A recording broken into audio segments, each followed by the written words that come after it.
Lucas capítulo 12, do versículo 13 ao 21.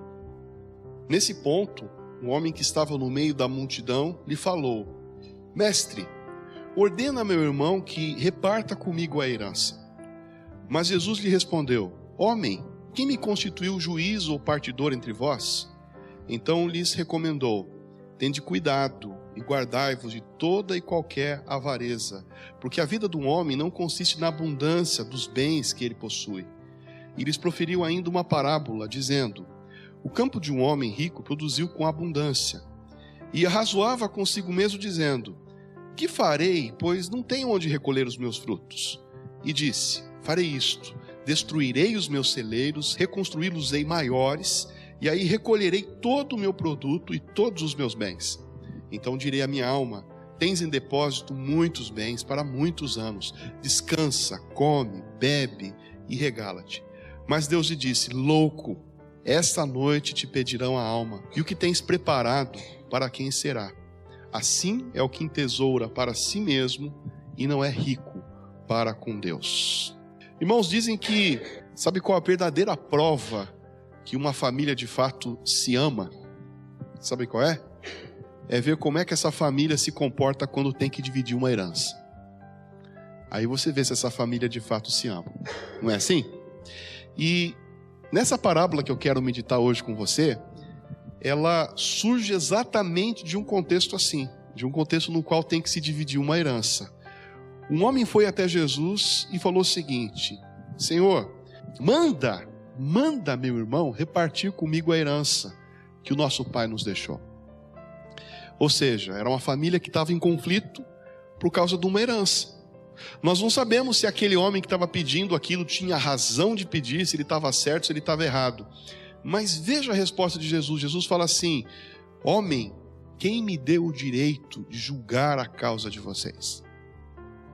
Em outras palavras, Jesus estava dizendo que esse tipo de tarefa não pertencia à sua missão. O que aquele homem devia fazer é levar a causa dele lá na frente de um juiz, de um magistrado. A missão de Jesus era pregar o evangelho. A missão de Jesus não era resolver disputa civil, disputa legal. E logo depois dessa resposta, Jesus conta uma parábola. E essa parábola mostra qual que era o verdadeiro problema desse homem e da família desse homem. Não era simplesmente uma questão judicial. O que estava por trás dessa briga, desse conflito, era a avareza, o materialismo. E é isso que nós aprendemos nessa parábola, que nós chamamos de a parábola do rico insensato. Nessa parábola que Jesus conta, nós temos um homem rico que foi abençoado grandemente com a produção nas suas terras. Foi tão abençoado que ele teria que construir outro celeiro para conseguir guardar tudo. E isso tudo é acompanhado com um grande sentimento de realização, de satisfação. Só que o que esse homem não sabia é que aquela noite seria a sua última noite. Naquela noite ele iria morrer. E ele iria perder tudo. Tudo que ele passou na vida, acumulando os tesouros materiais e esquecendo-se dos espirituais. Aqueles tesouros materiais ele ia perder tudo aquela noite.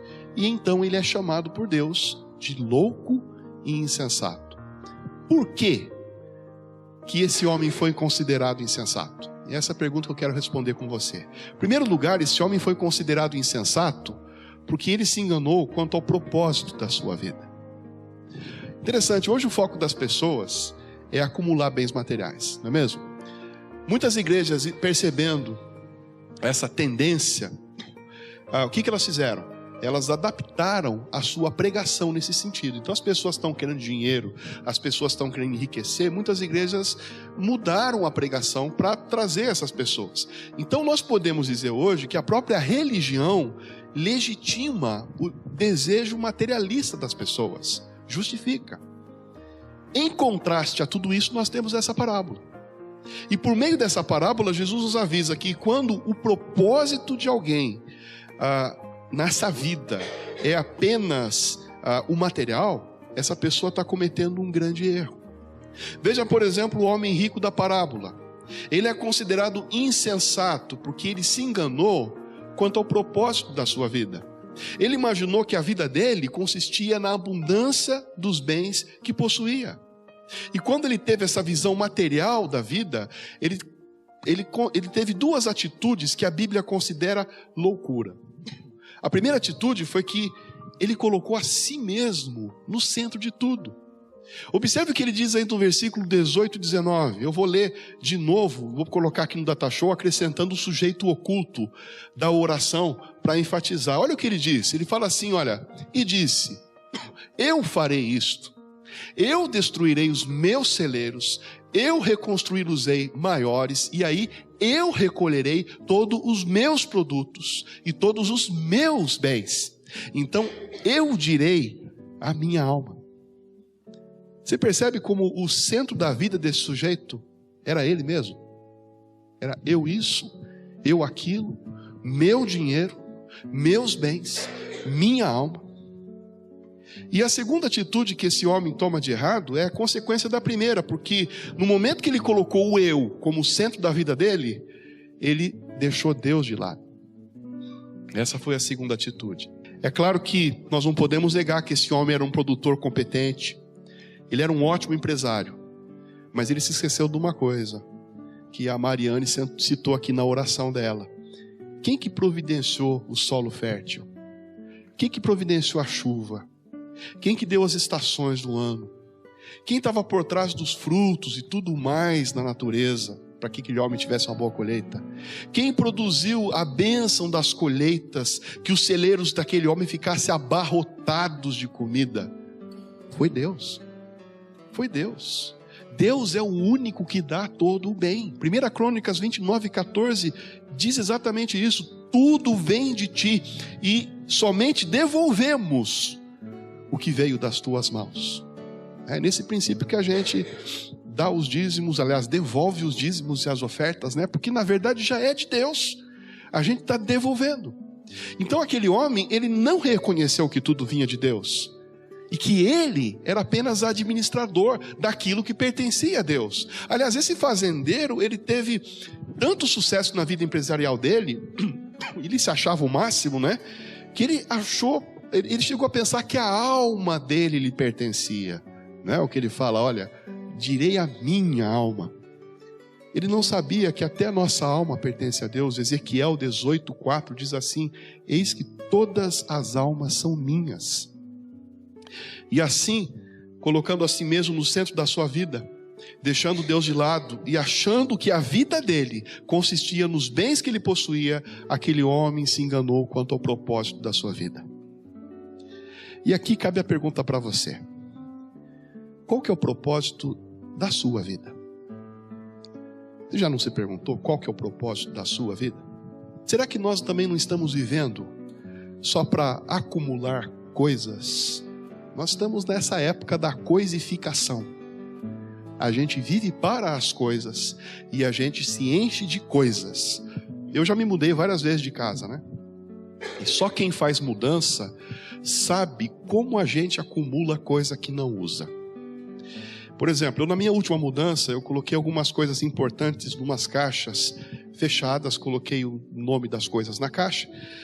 E como eu tenho previsão de fazer mais uma mudança agora em junho, eu peguei e falei, vou deixar essas caixas fechadas, nem vou abrir. E coloquei essas caixas em lugar alto, de forma que eu não sei mais o que está naquelas caixas, né? Eu me esqueci do que tem nas caixas. Eu não estou usando as coisas que estão na caixa. Eu me esqueci das coisas que estão na caixa. Será que são importantes então? Será que de fato são tão importantes para eu guardar? Mas a gente vai guardando coisa. A gente vai se ligando a essas coisas. Tem que tomar cuidado para não nos iludirmos quanto ao materialismo desse mundo. A gente tem que tomar cuidado, meus irmãos, numa época em que o sentir-se bem está ligado ao comprar e ao ter. Nós devemos tomar cuidado para não vincular o propósito das nossas vidas com as coisas materiais que nós possuímos. Porque quando a gente faz isso, a gente deixa Deus de lado. A gente deixa a família de lado. A gente deixa os valores de lado, a gente deixa o reino de Deus de lado, e a gente coloca no lugar disso o nosso ego, o nosso eu, no centro das nossas vidas. E nós passamos o tempo todo investindo em coisas e acumulando coisas e nos esquecemos das pessoas. Portanto, tome cuidado. Não se engane quanto ao propósito da sua vida. Tem gente que sonha em ficar rico, né? É o sonho, né? Dorme, se eu fosse rico, né? Primeira coisa ia dar dinheiro para os pobres, né? Todo pobre fala isso, né? E quando ficar rico, já viu que todo pobre fala isso? Se eu ficasse milionário amanhã, nossa, eu distribuía com a minha família o dinheiro. Tá bom, vamos ver, né? Vamos ver o que acontece. Você sabe que um estudo foi feito com famílias milionárias lá nos Estados Unidos, mas assim, o sujeito milionário que ele nem precisava mais trabalhar, sabe? Ele vivia só do juro. E sabe o que descobriu com essas famílias? Que a maioria dessas pessoas sofria de depressão e paranoia. Que entre essas pessoas havia um alto índice de suicídio. E que muitas dessas pessoas ficaram viciadas em gastar. E um comportamento que foi visto nessas pessoas, esses multimilionários, é que eles compram casas multimilionárias, e eles compram a casa, eles gastam milhões para fazer a casa ficar do jeito que eles gostam, para ao final olhar e não gostar, e começar uma outra reforma de milhões de novo. E vão se viciando em gastar. Então, uma vida sem Deus pode até ser uma vida cheia de muitas coisas, muitos bens, muito ego, mas com certeza vai ser uma vida vazia de propósito. É a primeira lição aqui. A segunda lição é que esse homem foi insensato também, porque se enganou quanto ao uso correto das suas posses. Olha como é que ele viu os campos dele, né? Nós temos aqui, aliás, todos nós temos aqui alguma posse, não é pobre que a gente seja, né? Nós temos alguns bens, nós temos algum dinheiro, mas a questão que essa parábola nos levanta é: nós temos feito o uso correto daquilo que Deus nos concedeu? Para muita gente, as posses, ao invés de serem canal de bênção para boas obras, tornam-se motivo de tropeço, motivo de idolatria e de uma vida voltada para si mesmo. Agora preste atenção, porque o problema não está nas posses ou no dinheiro em si. Do contrário, bastava a gente fazer um voto de pobreza, né? Que estava resolvido. Mas não é esse o problema. O problema não está no dinheiro e não está nas posses. O problema é outro. O problema está no amor a estas coisas. Porque quando nós começamos a desenvolver um amor que idolatra o que é material, o material ele vai ser começado a ser usado de forma errada na nossa vida. E Jesus diz que o apego e uso incorreto das nossas posses é uma grande loucura. E esse homem da parábola caiu nesse engano. Por quê? Porque ele era rico para si mesmo, mas não para Deus. Olha o versículo 19. Então direi à minha alma: tens em depósito muitos bens para muitos anos, descansa, come, bebe e regala-te. A ambição desse homem rico era egoísta. Ele estava determinado a construir celeiros maiores. A intenção desse homem, de repente, não era ajudar outras pessoas para glorificar a Deus. Aliás, ele nem conversou com Deus a respeito disso. O texto fala que ele conversou consigo mesmo, ele se arrazoou consigo mesmo. Ele estava tão somente preocupado com a sua própria satisfação. Tem um antigo estudioso da igreja chamado Ambrósio, e ele comenta que o homem rico dessa parábola se esqueceu que os seus celeiros, que eram usados para acumular o excesso de riqueza, eram, abre aspas, os abrigos dos necessitados, as casas das viúvas, as bocas dos órfãos e das crianças, fecha aspas. No seu grande desejo de produzir e acumular coisas nesse mundo, esse homem não pensou na origem divina dessas coisas, e muito menos em usá-las para o propósito de Deus, um propósito de acordo com a vontade de Deus. Então a gente tem que pensar no uso que a gente faz das coisas que Deus nos deu. Novamente falando aqui, o dinheiro em si, ele não é bom e nem é mal. O dinheiro, ele é amoral. E o dinheiro em si, ele não faz bem e nem faz o mal. O bem e o mal faz a pessoa que possui o dinheiro. E o amor ao dinheiro, meus irmãos, tem sido um dos grandes males da humanidade. Pense um pouco comigo. das notícias que você ouviu essa semana, casos de corrupção, roubos, sequestros, assassinatos, 99% acontece por quê? Dinheiro. Dinheiro fácil. Lembra que queimou o chip do celular da Fabiana, né? E a gente comprou um outro chip. É baratinho, é R$10, né? Naquela época era. E compramos o chip lá, pusemos no celular. Logo que colocamos, começamos a receber aquelas ligações, né? Com aqueles DDDs que não são de São Paulo, né? Começamos a receber ligações de outros estados, né? Provavelmente de presídios, enfim. Gente querendo dar golpe. Mensagens, né? Você ganhou $1 milhão, né? Ligue para esse número, dê a senha tal e venha resgatar, né? O dinheiro. E a gente recebeu tanta ligação um dia disso aí, que eu falei para Fabiana, parece que tem uma fila de gente para enganar a gente, né? Parece que estão tirando até senha, né? Para ver quem vem primeiro para dar um golpe na gente. São pessoas que não amam, são pessoas que não querem trabalhar, não querem ganhar dinheiro honestamente e não se importam em prejudicar você e sua família. O que essas pessoas estão se importando é o quê? O dinheiro. Elas querem o dinheiro, elas amam o dinheiro. Agora preste atenção no que eu vou dizer para você. Não é errado a gente querer prosperar. Não é errado a gente querer progredir, dar uma condição melhor para a família. Não é errado a igreja querer prosperar. Biblicamente falando, prosperidade está ligada ao trabalho.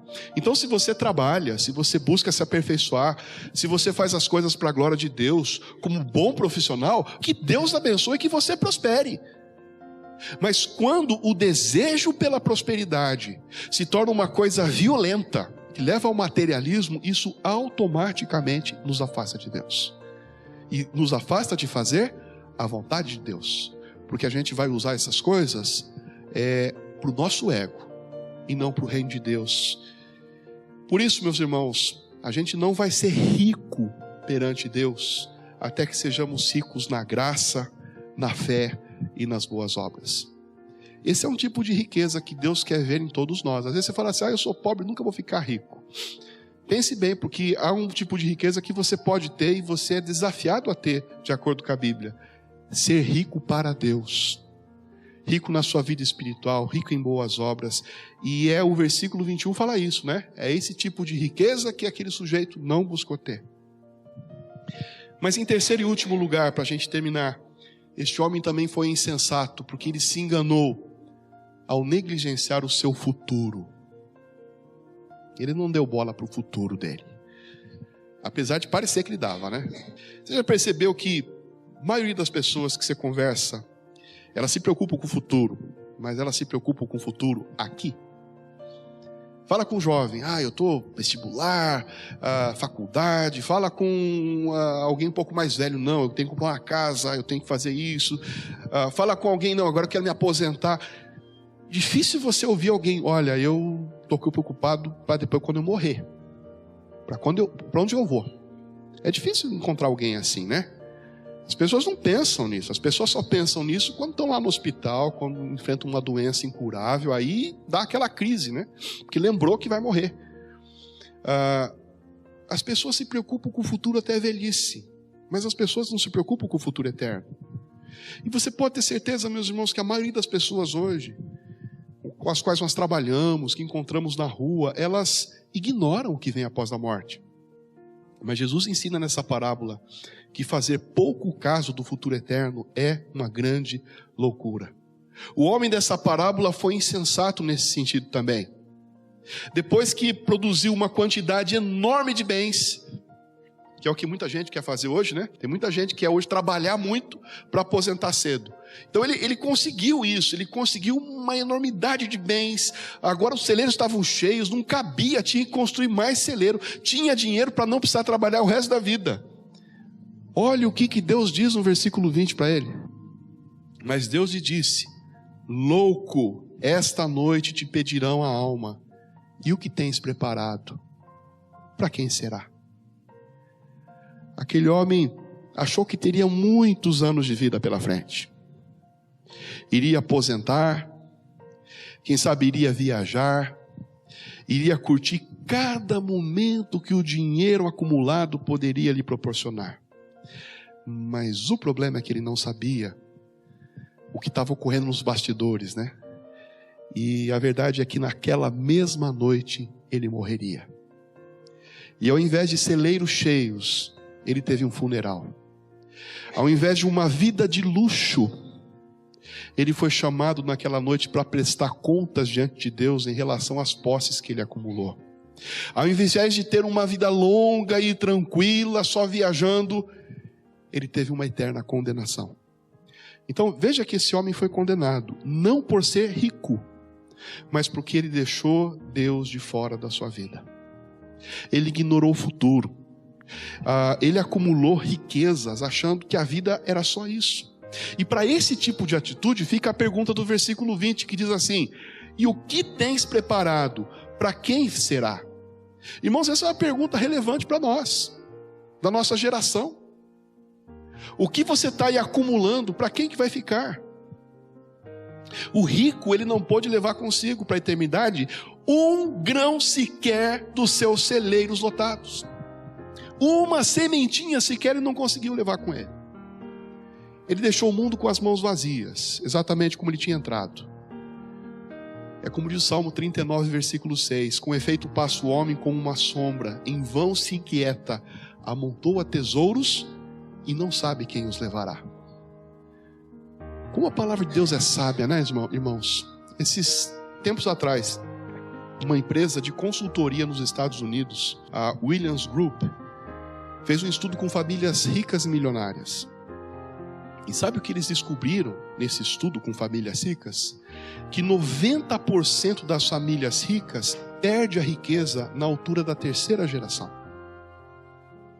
90% das famílias ricas perde a riqueza na terceira geração. Por quê?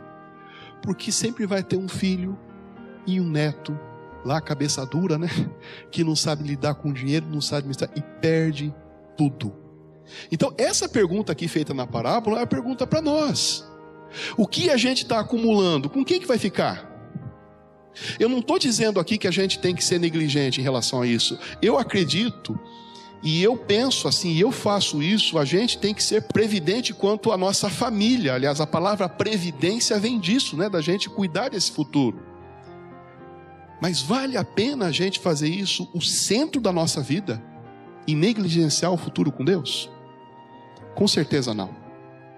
Até porque a gente não sabe o que vai ocorrer amanhã. A gente não sabe. Em 1977, ocorreu um acidente de avião que matou praticamente todo um time de basquete da Universidade de Evansville. O único que escapou desse acidente foi um jogador que estava gripado, estava doente. Naquele dia, não entrou no avião, não pôde viajar, foi o único que escapou. Todavia, esse sujeito que escapou, 2 semanas depois, ele foi viajar de carro. E adivinha o que aconteceu? Um acidente. E ele morreu. 2 semanas depois. E quem somos nós para saber quando Deus vai nos chamar? Interessante que as pessoas pensam muito nisso, né?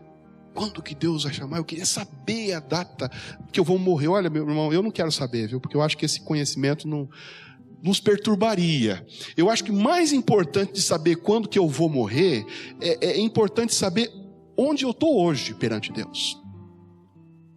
Qual a minha situação hoje perante Deus? Porque se a minha situação hoje perante Deus está de acordo com a vontade dele, eu não tenho que temer o amanhã.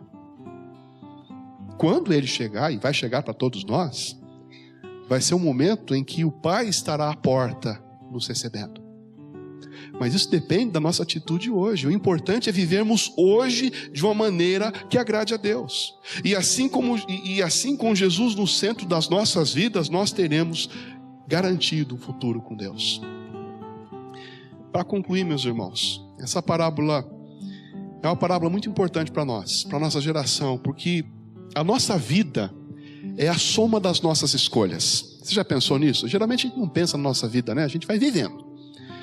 Mas a nossa vida é a soma das nossas escolhas. Isso significa que muito do que está acontecendo hoje na sua vida é resultado das escolhas que você fez. E as escolhas que você fizer hoje irão resultar no que vai acontecer amanhã com você. Qual que é a vontade de Deus? É que cada um de nós faça escolhas com responsabilidade. Nós podemos escolher a melhor forma de cuidar da nossa vida espiritual, de cuidar da nossa carreira, da nossa família, da nossa saúde. Nós podemos escolher como gastar o nosso dinheiro. Nem sempre a gente vai conseguir escolher o melhor, porque a gente é pecador. Mas é preciso se aperfeiçoar, é preciso acertar mais. E diante da gente sempre vão ter escolhas certas e escolhas erradas. É preciso escolher o certo, mesmo que o certo exija de nós mais esforço.